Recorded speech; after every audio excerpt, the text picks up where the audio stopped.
오늘 하나님 말씀은 마태복음 10장 34절에서 42절까지입니다.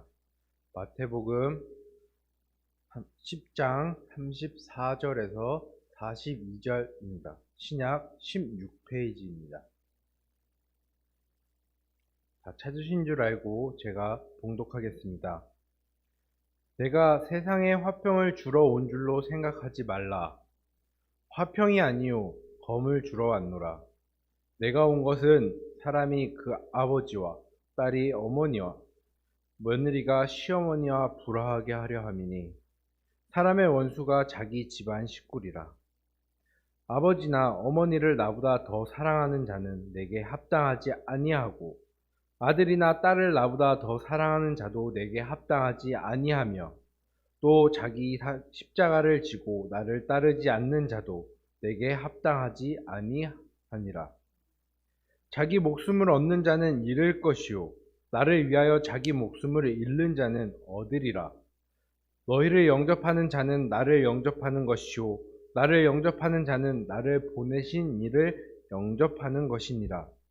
선지자의 이름으로 선지자를 영접하는 자는 선지자의 상을 받을 것이요 의인의 이름으로 의인을 영접하는 자는 의인의 상을 받을 것이요 또 누구든지 제자의 이름으로 이 작은 자 중 하나에게 냉수 한 그릇이라도 주는 자는 내가 진실로 너희에게 이르노니 그 사람이 결탄코 상을 잃지 아니하리라 하시니라. 아멘.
이제는 하나님 아버지와 주 예수 그리스도로부터 오는 은혜와 평강이 이 자리에 계신 여러분들과 그리고 가정 예배를 드리는 모든 성도님들에게 함께하기를 바랍니다.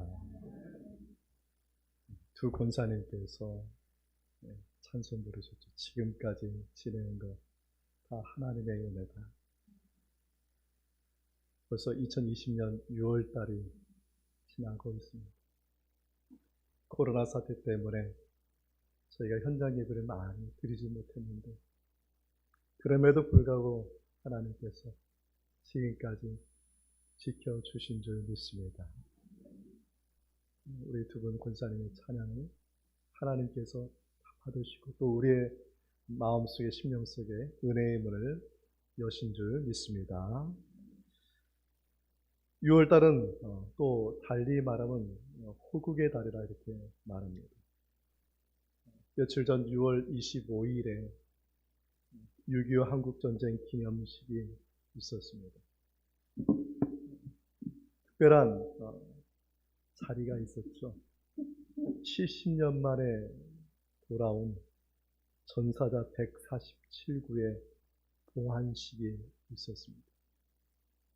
이 봉환식을 두고 특별한 타이틀이 붙여졌더라고요. 70년 만에 귀한 조국으로 복귀를 명받았습니다. 죽어서라도 조국으로 돌아와야만 하는 그 147구의 전사자들의 그리고 그 유족들의 그 가슴이 이 한 문장에 그냥 제 마음을 파고들더라고요. 봉환식을 맞이하면서 대통령이 국민들에게 이렇게 말을 했죠. 남아있는 자와 후손들은 나라와 민족을 위해서 헌신한 분들에 대해서 한시도 감사를 잊지 말아야 된다. 특별히 믿는 자들은 또 믿음의 성도님들은 정말 그분들의 그 정말 아낌없는 그 헌신을 늘 기억하고 감사할 수 있는 우리 모두가 되어야 될 줄 믿습니다. 그래서 이 나라에 다시는 전쟁이 없는 나라 그리고 행복과 평화가 넘치는 나라 이러한 나라가 계속해서 우리 후손들에게 지속되도록 우리가 기도하면 우리 주님께서 은혜 가운데 지켜주실 줄 믿습니다. 오늘날 그리스도인들에게 이 평화라는 문제는 참 소중한 부분입니다. 어쩌면 우리의 일생 자체가 이 평화를 유지하는 것에 이것을 소중하게 지켜나가는 것에 이것에 우리 일생을 다 보내고 있다라고도 말할 수가 있습니다. 오늘 본문의 마태복음 10장 34절과 32절에서 예수님께서 그 의미를 깨닫게 하시는데 오늘 본문의 말씀을 통해서 함께 은혜를 나누고자 합니다. 첫째로 오늘 볼 본문 말씀은 마태복음 10장 34절의 말씀인데 예수님께서 특별한 말씀을 하셨습니다. 예수님이 세상에 오신 목적이 뭐냐?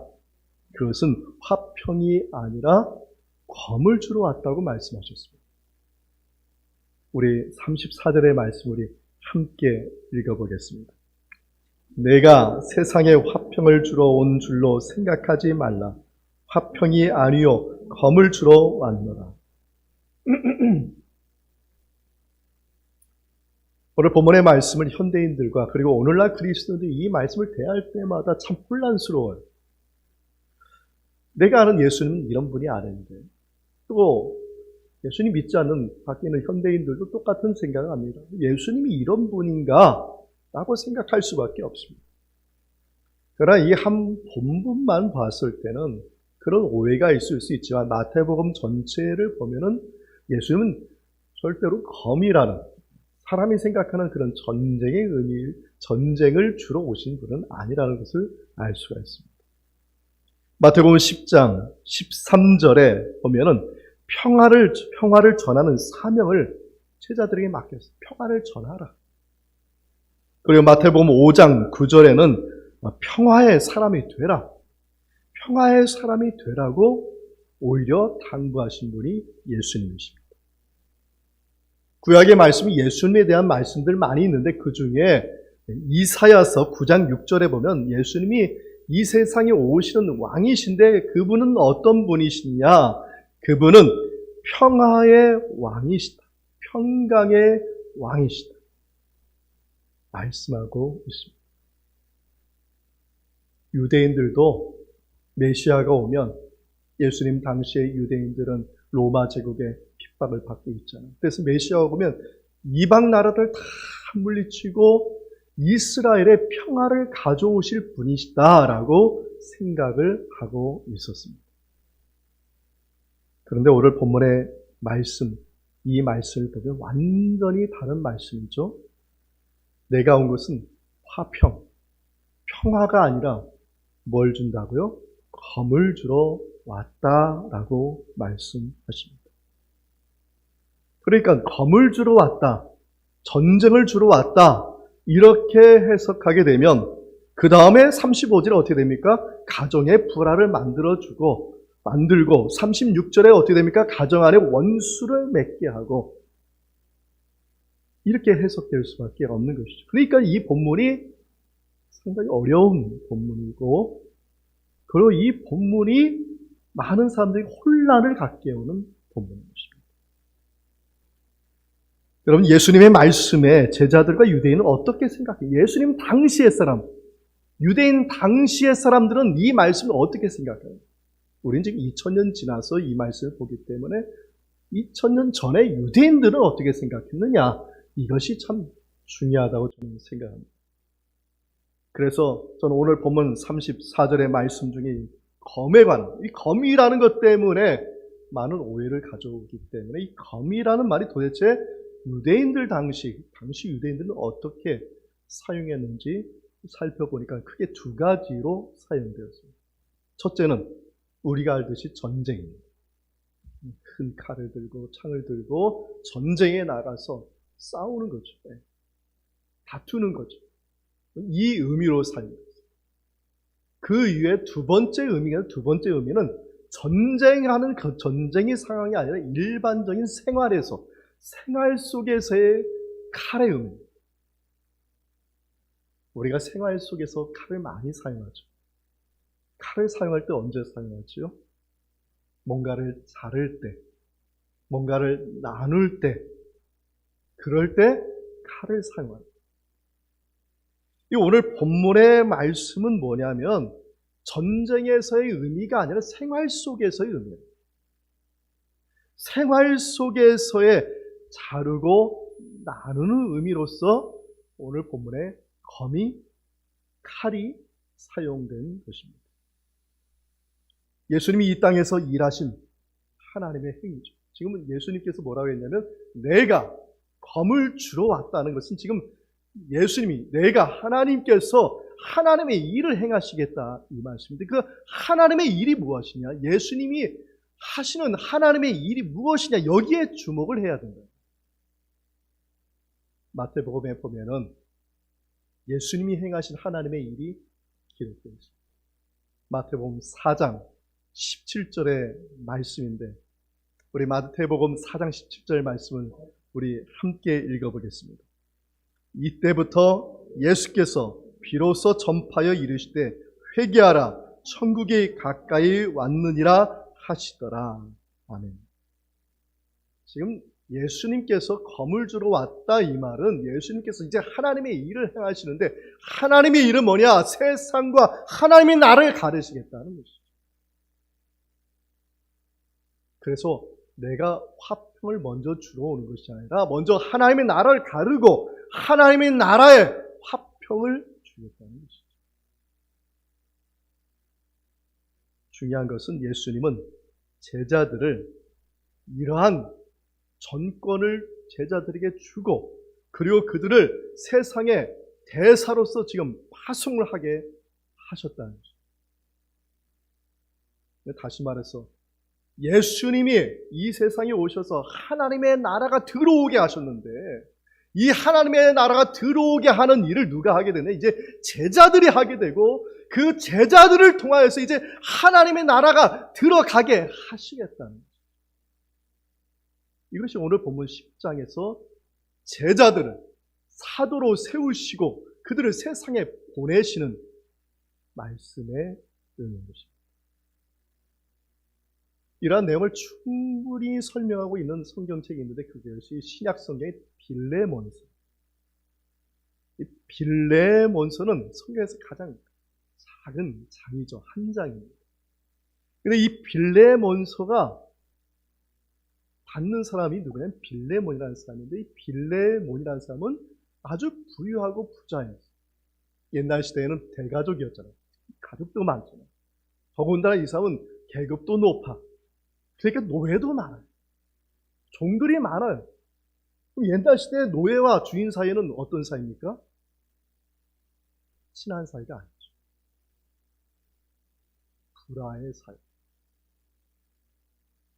원수의 사이. 오늘 본문의 35절과 36절의 불화와 그 36 원수라는 의미는 하나님의 나라가 들어와서 됐다는 것이야. 하나님 나라 들어오기 전에 이미 불화와 원수 맺음이 있었다는 이 말이지. 가족들은 다 친합니까? 여러분 가족들은 다 친하십니까? 다 원만하십니까? 평강하시기를 축원드립니다. 예수 믿기 전부터 이미 불화. 돈 때문에, 땅 때문에, 건물 때문에, 절대 사람 때문은 아니거든요. 근데 빌레몬이 어느 순간에 예수를 믿었어요. 그리고 예수를 믿고 나서 그 집이 어떤 집이 되냐면 교회가 돼요. 빌레몬이 예수를 믿음으로 그 안에 뭐가 들어왔냐? 하나님의 나라가 들어왔어요. 하나님의 나라가 들어왔음에도 불구하고 그 집은 불화와 원수 맺음이 그대로 존재하고 있습니다. 그 대표적인 사람이 누굽니까? 오네시모라는 사람. 오네시모는 빌레몬의 종이었고 노예였죠. 평소에 불화가 있고 원수 맺음이 있어요. 주인에 대해서. 항상 호시탐탐 어떻게 일확천금을 얻어서 이 노예에서 벗어날까 생각했죠. 그래서 마침내 기회가 왔잖아요. 주인의 큰 채무를 훔쳐가지고 도망가게 됩니다. 당시에 노예가 집을 나가서 도망을 가게 되면은 최소한 사형이에요, 사형. 왜냐면 노예는 재산이기 때문에. 죽을 정도로 맞던지 아니면 죽던지 둘 중에 하나. 근데 빌레몬은 그 오네시모를 찾지 않았어요. 빌레몬이 뭐 했습니까? 오네시모를 용서했다. 저는 빌레몬서를 읽으면서 이 빌레몬은 참 대단한 사람. 많은 사람들 믿으면 내가 이 땅에서 어떻게 살까? 내가 믿음으로 내가 무엇을 어떤 복을 받을까? 이런 생각하는 게 아니라 이 빌레몬은 내가 믿을 때 예수님을 영접할 때 하나님이 나에게 함께 하시고 하나님의 나라가 내 안에 계시고 하나님의 나라가 내 삶 속에서 충만하다는 걸 그는 깨달은 거예요. 아무리 억울한 일을 당하고 힘든 일을 당할지라도 내가 지금 어디 있느냐? 나는 소돔과 고모라 땅에 있는 것이 아니라 내가 예수님을 영접하는 그 순간 내가 있는 자리는 그곳에 누가 와 있느냐? 하나님이 와 계시고 하나님의 나라가 들어와 계십니다. 사랑하는 성도 여러분, 여러분의 믿음 가운데 깨닫기 원합니다. 하나님의 나라가 들어와 있음을 믿으시기를 축원드립니다. 빌레몬이 생각한 거죠. 내가 하나님의 나라에 사는데 이 하나님의 나라에서 내가 이 사람에 대해서 어떻게 할까? 추노크를 풀어서 죽여요?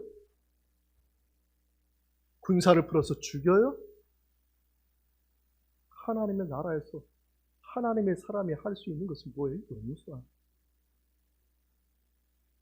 그가 용서를 했기 때문에 오네시모가 로마에 도망가서 로마의 감옥에서 또 누구를 만나죠?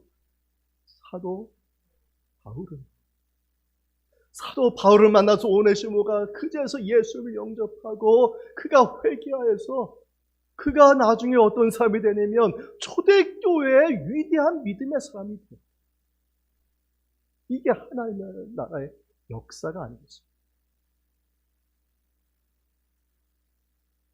신종 코로나 사태 때문에 많이 힘들고 어려운 분들도 계시고 원치 않는 그런 힘든 가운데 계신 분도 있지. 그러나 기억하십시오. 저와 여러분은 하나님의 나라에 지금 서 있다는 것을 기억하시기를 축원드립니다. 그 하나님의 나라에서 하나님의 백성의 삶을 살면 하나님의 나라를 통치하신 하나님께서 역사하셔서 여러분의 믿음의 그 믿음의 분량들을 하나님께서 응답하여 주신다. 오네시모와 같이 여러분은 믿음을 기도하고 믿음의 씨를 뿌리를 때 이러한 놀라운 하나님의 나라 역사가 나타나기를 축원드립니다. 두 번째로 생각할 것은 하나님의 나라가 들어왔어요. 내가 믿었어요. 예수님 영접했어요. 하나님이 내 안에 오시고 주님이 내 안에 오셨어요. 하나님 나라가 내 안에 있어요. 하나님 나라가 왔어요. 근데 눈에 보이지 않는다는 거죠. 오늘 본문의 10장의 말씀, 마태복음 10장의 말씀, 제자도의 말씀. 제자도라는 것은 제자가 가는 길. 예수님의 제자도라는 것은 예수님을 따라가는 길, 제자의 길을 제자도라고 합니다. 제자가 뭐 하는 일이에요? 스승의 뜻을 따라서 사는 길. 지금 12명의 제자들은 하나님의 나라가 그들 안에 왔는데 그러면 그들이 어떻게 하나님의 나라를 보여줄 것인가? 하나님의 나라를 어떻게 드러낼 것인가? 내 삶을 통해서 하나님의 그 나라를 어떻게 세상에 알게 할 것인가? 이것이 제자의 사명입니다. 그 말씀이 첫 번째로 한 말씀이 예수님이 십자가를 지라고 말씀하셨습니다. 오늘 본문의 38절과 39절의 말씀을 우리 함께 읽겠습니다. 자기 십자가를 지고 나를 따르지 않는 자도 내게 합당하지 아니하니라. 자기 목숨을 얻는 자는 잃을 것이요 나를 위하여 자기 목숨을 잃는 자는 얻으리라. 십자가를 지. 눈에 보이지 않는 하나님의 나라에 산 너희야 제자들아 명심해. 하나님의 나라가 있음을 보여줄 첫 번째 방법, 너의 십자가를 지고 가는 거야. 2000년 전에 로마 제국이 식민지를 다스릴 때 아주 극악무도한 사형 방법을 택한 것이 십자가라는 것입니다. 십자가는 세계 곳곳에서 로마가 사형을 집행하는 그러한 도구였고, 그리고 흔히 많은 사람들이 쉽게 그것을 보았습니다. 여러분이 잘 아는 2004년도 영화로 제작된 패션 오브 크라이스트라는 영화를 기억하실 것입니다. 저는 그 당시에 저 영화를 보면서 너무나 끔찍. 내가 알고 있는 그 십자가 처형이 맞는. 저 감독이 저것을 만들 때 역사적 고증을 다 확인하면서 너무나 끔찍. 예수님은 가시 면류관을 받고 채찍질만 온몸이 다 찢어져 너덜너덜한 그 몸을 가지고 저렇게 지금 십자가의 길을 가는 것 같지 않습니까? 그리고 골고다에 도착했는데 거기에서 끔찍한 아주 큰 못으로 두 손과 두 발을 박히신 예수님. 거기서 끝났습니까? 십자가에 달리셔서 수없이 기절. 마지막에는 로마 병사 밑에서 창을 찔러서 예수님의 몸속에는 피를 다 찔러. 얼굴에 몸에 그냥 완전히 다 채찍질에 그냥 몽둥이에 상상할 수. 당시 유대인들과 당시의 이스라엘 사람들 십자가를 생각하면 당연히 생각하는 게 뭐예요? 죽는 거죠. 죽는.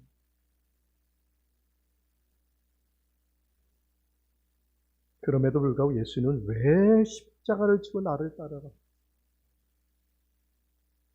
이 말을 들은 유대인들과 제자들은 뭐라고 생각했어요? 죽어야 된다. 죽어야죠. 맞는 말씀. 오늘 본문의 10장의 말씀을 보면은 이 십자가를 치라. 특별히 자기 십자가를 치라고 했는데 이 자기 십자가의 의미가 분명히 좀 나타나 있어요. 뭐냐 하면은 뭐 여러 가지 말씀할 수 있어요. 십자가의 의미. 그러나 십자가 치라는 의미. 그러나 오늘 본문의 맥락에서 한 가지만 보고자 합니다. 앞서 말했듯이 제자도라는, 그러니까 예수님께서 3년 동안 마태와 12제자의 한 말씀 중에서 제자도에 해당되는 부분들을 마태가 마태복음 10장에 모아놨어요. 그러니까 어떻게 보면 한 절 한 절마다 다 끊어 있을 수도 있고 어떻게 보면 두 절, 세 절, 몇 절마다 끊어져 있을 수 있고 그래서 서로 다 안 맞는 거죠. 그러나 마태가 이것을 성령의 영감을 받아서 기록할 때 주제를 가지고 정립을 했다. 주제를 가지고. 그래서 앞뒤의 맥락에 앞뒤 연결돼, 주제가 연결돼도 그래서 앞뒤의 말씀들을 통해서 이것이 뭐라는 것을 마태는 표현하고자 한 거죠. 그런 면에서 오늘 본문의 38절과 39절 앞에 있는 말씀을 반드시 읽어요. 37절의 말씀. 우리 37절의 말씀 우리 함께 읽겠습니다. 아버지나 어머니를 나보다 더 사랑하는 자는 내게 합당하지 아니하고 아들이나 딸을 나보다 더 사랑하는 자도 내게 합당하지 아니하며 이 말씀에 의미하는 바는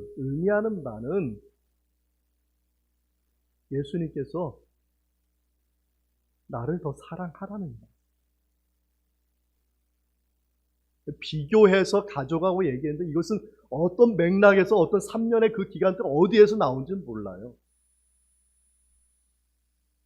그러나 이 37절의 말씀에 중요한 것은 제자라고 하면 제자의 길을 가고자 한다면 그럼 제자가 되고자 하면 무엇을 해야 되느냐? 예수님을 더 사랑해야 된다. 할렐루야. 예수님을 더 사랑하라는 그 말씀 다음에 나온 것이 뭐냐면 자기 십자가를 지고 나를 따르라. 그러니까 오늘 37절이 예수님을 더 사랑하는 것과 자기 십자가를 지는 것과 깊은 연관이 있다는 것입니다. 여러분이 지고 있는 십자가는 어떤 십자가입니까? 어떤 분은요 정말 힘들어하시고 고통스러워하시고 어떤 분은 전화하기를 죽고 싶다. 정말 생각할 수 없는 그런 생각까지 가시는 분도 있어요.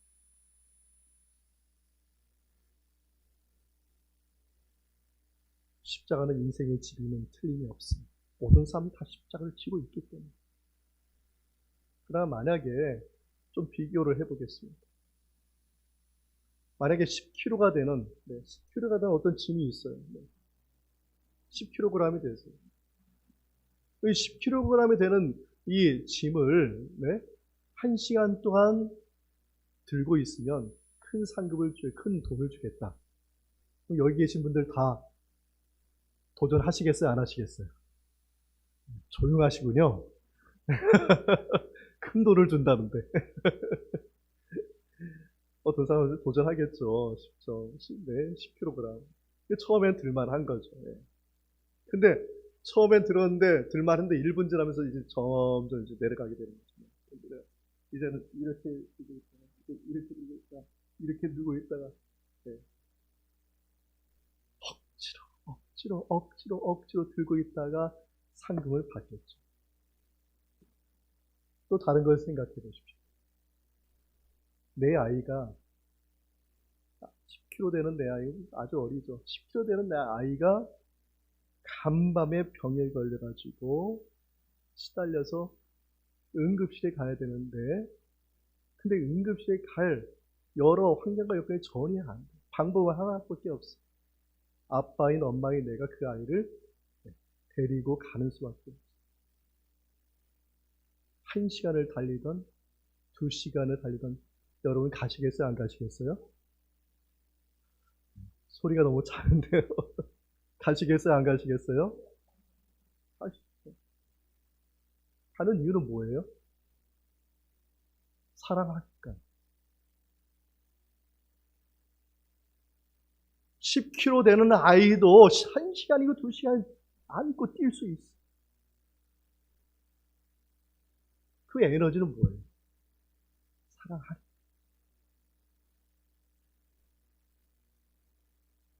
영국의 조셉 쉐인 목사님이 작사하신 찬송가 95장 나의 기쁨, 나의 소망 되시며 다 아실 겁니다. 우리 1절만 한번 불러볼까요?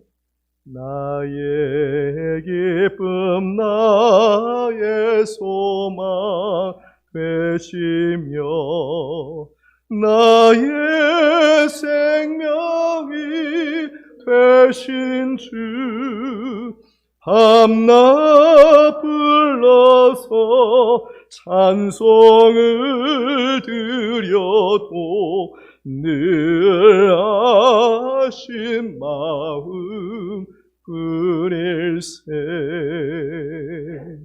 아멘. 이 가사에 보면은요, 밤낮 불러서 찬송을 불러도 아쉽대. 하루든 이틀이든 3일이든 찬송을 불러도 아쉽대. 왜 아쉽습니까? 주님 사랑하니까. 주님 사랑하니까 이 찬송가 불러도 일주일 내내 불러도 아쉬워. 예수님 믿지 않는 사람 이야기 앞에 놓고 찬송가 한 절이라도 불러보라고 보십시오. 1절도 못 넘어가요. 주님 사랑하는 사람은 주님 막 그 사랑에 그냥 감동하고 그냥 감격하는 그 사람은 찬송가를 일주일 불러도 늘. 왜? 주님 사랑.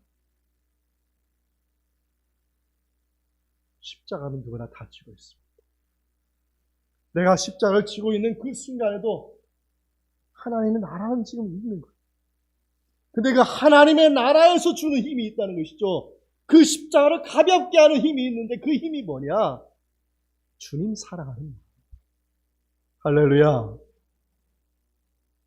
여러분, 힘들고 어렵습니다. 환경과 여건 보지 마시고 그 문제 보지 마시고 예수님의 십자가 바라보시길 축원드립니다. 주님 바라보세요. 주님 더 사랑하세요. 오늘 말씀에서 그러잖아요. 그냥 사랑하라가 아니라 더 사랑해.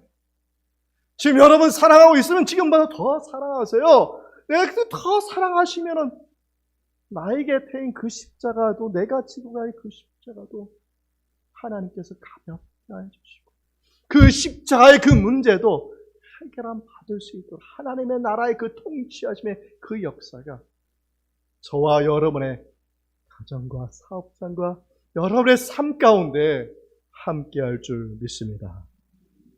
마태복음 11장 30절에 말씀하셨잖아요. 예수님께서 내 멍에는 쉽고 내 짐은 가볍다. 주님 사랑하는 마음으로 가십시오. 버리지 마시고 포기하지 마시고 가다 보면 그 하나님의 나라의 역사는 반드시 목적지에 이르게 될 줄 주님의 이름으로 축원드립니다.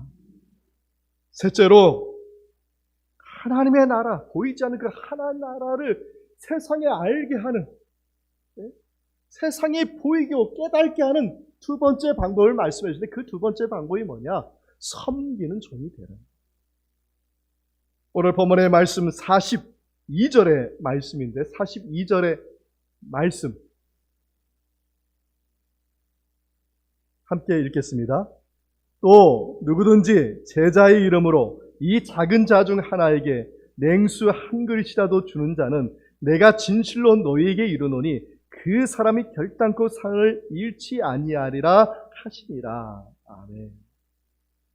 십자가를 지고 가면 다 지는 것이지만 하나님의 나라가 있다는 것을 보여주신 것은 하나님 나라의 통치하심으로 하나님께서 문제를 해결하게 주신다. 내가 작은 것, 냉수 한 그릇이죠. 냉수 한 것은 가난한 자가 주는 대접이에요. 섬김이에요. 근데 그 가난한 자가 섬기는 그 섬김 가운데 하나님의 나라에 있으면, 하나님 나라의 믿음 가운데 있으면 하나님께서 반드시 그 섬기는 자에게 상을 베풀어 주신다는 말씀입니다. 오늘 본문의 41절에 보면 41절은 선지자와 같은 제자도 있고 의인과 같은 제자도 있고 그러한 사람들에게 섬기면 그럼 선지자와 같은 상을 받을 것이고 의인과 같은 상을 받을 것이라는 말씀입니다. 그리고 42절에는 또 특별한 제자인데 이 사람들 이름도 없는 사람. 그래서 42절에 보면 작은 자 중 하나라고 이것은 이름도 없는 무명의 제자들을 말합니다. 그들에게 냉수 한 그릇이라도 섬기면 그 하나님의 나라의 역사하심으로 반드시 상을 받게 될 것이다. 개신교의 신학 중에 만인 제사장이라는 것이 있습니다. 만인 사제직이라고도 하죠. 그러니까 저도 그렇고 여러분도 그렇고 모두가 다 제사장과 같은 사람이라는 것입니다. 이 마틴 루터가 종교 개혁을 해서 이 마틴 루터가 만인 제사장을 주창했어요. 이 만인 제사장이 그 당시의 사회, 중세사에 큰 영향력을 줬습니다. 왜냐하면 그 당시에는 만인 제사장이 아니었어요. 특별한 사람만 특별한 사람만 제사장. 이 만인 제사장의 중심 주제가 뭐냐면 모든 사람은 소명을 받았다. 콜링을 받았다.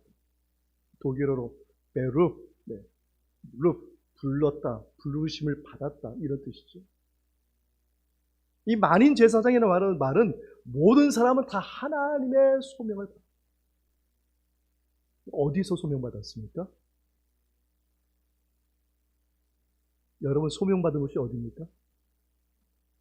하나님의 나라. 할렐루야.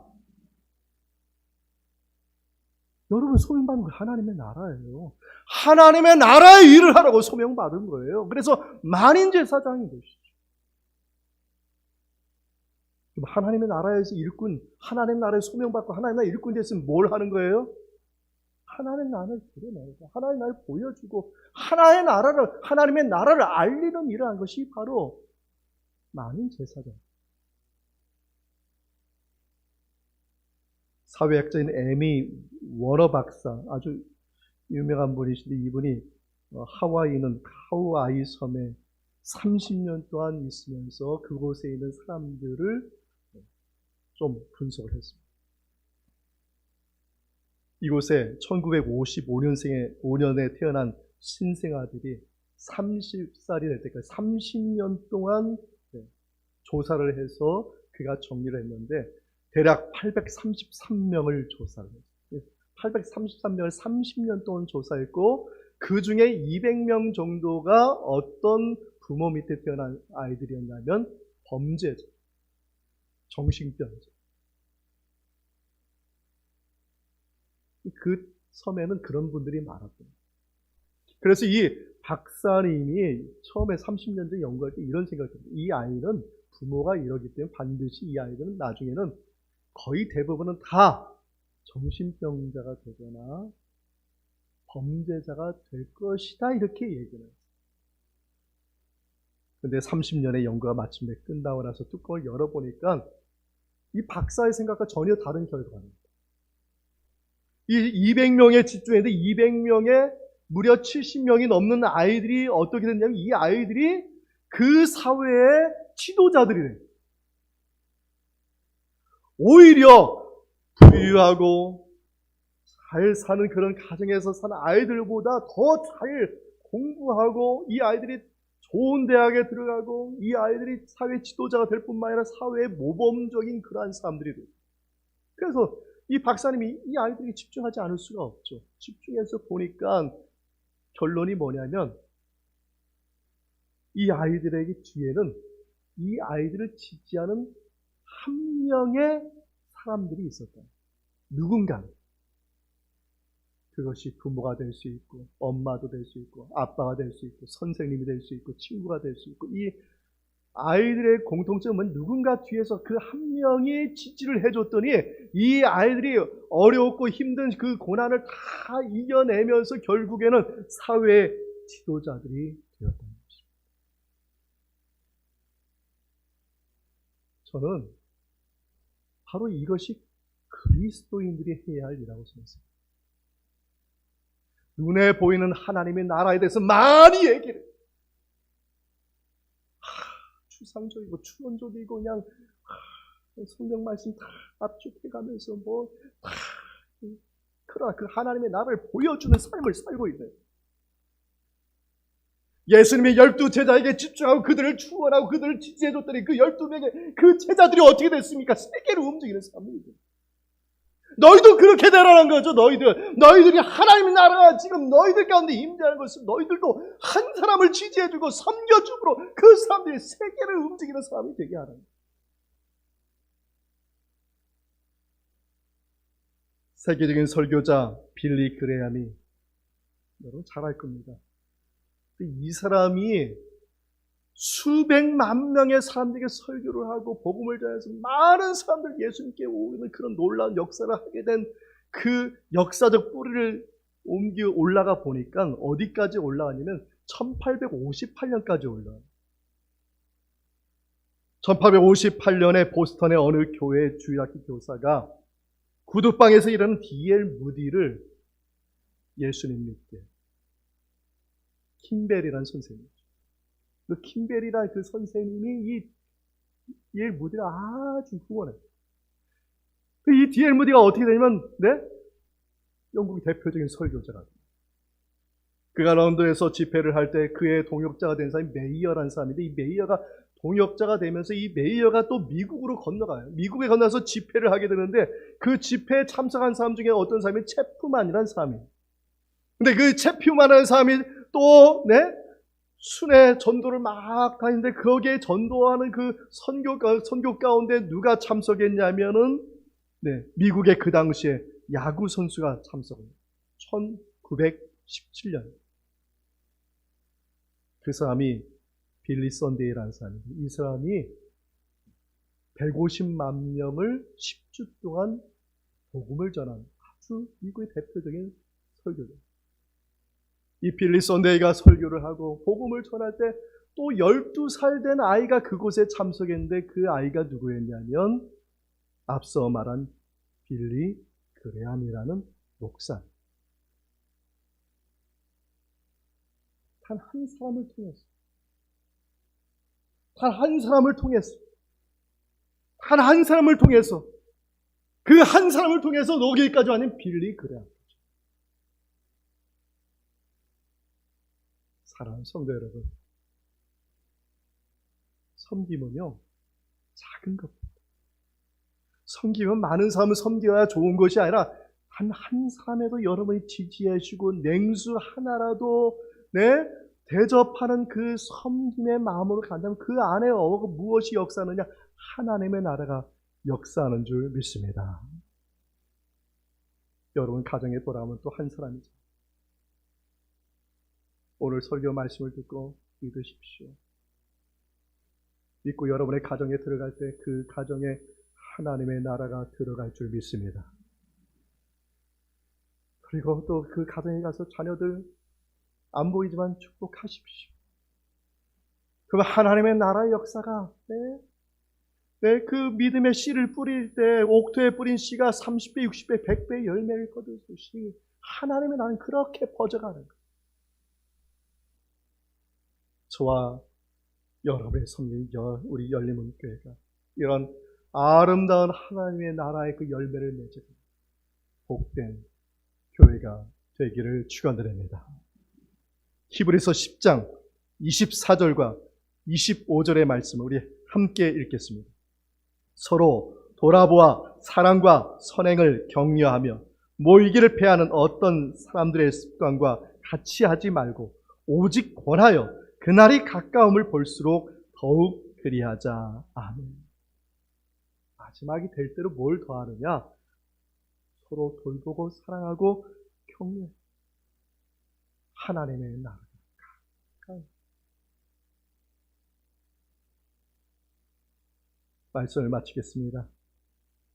우리는 70년 전에 6.25라는 한국 전쟁을 통해서 많은 희생을 하면서 평화를 지켜냈습니다. 세상의 평화는 싸워야 지키는 것이죠. 어쩔 수 없는 세상의 법칙입니다. 그러나 하나님의 나라는 싸워서 지키는 거, 싸워서 오는 것이 아니라 하나님의 나라는 예수님을 영접함으로 온다는 사실. 이 자리에 계신 여러분, 또 방송 또 들으신 여러분 중에 아직 예수를 믿지 않은 사람, 영접하지 않은 분 계십니까? 평안은 싸워서 오는 게 아니에요. 평안은 예수님 영접함으로 오는 거예요. 할렐루야. 예수님 영접하심으로 여러분이 계신 그곳이 하나님의 나라가 되기를 축원드립니다.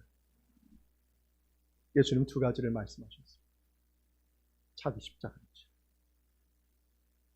지금 십자가 무겁지? 힘들지? 예수님 아십니다. 그러나 수고하고 무거운 짐진 자라 다 내게로 오라 말씀해. 내 멍에는 가볍고 하나님의 나라에 있으니 나를 사랑하고 나를 사모하는 그 마음에서 그 짐을 가볍게 하는 그런 놀라운 역사를 보여주시겠다는 것이죠.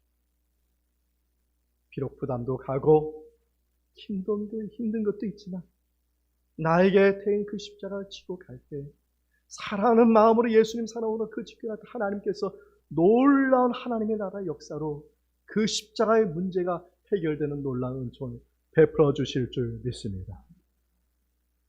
마지막으로 냉수 한 그릇이라도 잊지 않고 섬기는 종이 됩시다. 서로 사랑하고 격려하고 어려움이 닥칠수록 더욱더 우리가 이러한 아름다운 공동체가 되었어요. 하나님 나라가 임할 때 하나님께 영광 돌리고 칭찬받는 저와 여러분 열린문교회 성도들 다 되기를 예수 그리스도의 이름으로 축원드립니다. 이와 같은 은혜가 예수 그리스도 안에서 여러분의 마음과 생각을 지키시기를 바랍니다. 아멘.